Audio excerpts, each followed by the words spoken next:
हे बघ, तुला आपल्याबद्दल काही बोलायचं आहे ना, आजीशी बोलायला लागेल. कोण आहे ग? काय काम आहे? ह्या तुझ्या आजी आहेत. मग आपण खालीच बसूयात. काय चाललंय तुमचं? काही नाही, माझी बहीण म्हणत होती की गोरी गोरी पान फुलासारखी छान दादा मला एक वहिनी आण म्हणून आलो. मला एक तुम्हाला बघून गाणं आठवतं. एका तळ्यात होती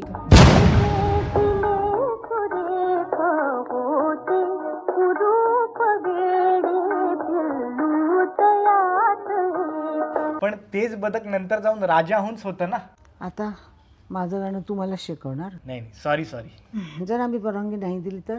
मग मी हिला विचारणार, गोमुसंगतीनं माझ्या तू येशील काय? चांदण्यात फिरताना माझा धरलास हात. बस कळलं मला. तुम्हाला काय मुलीला विचारायचं असेल तर विचारून घ्या, माझी परवानगी आहे. पण मी काय विचारणार? विचारा ना. लोणावळा, खंडाळा, कोल्हापूरचा पन्हाळा, बेंगलोर, गोवा आणि काश्मीरला कुठं जायचं हनीमूनला, सांगा कुठं जायचं हनीमूनला.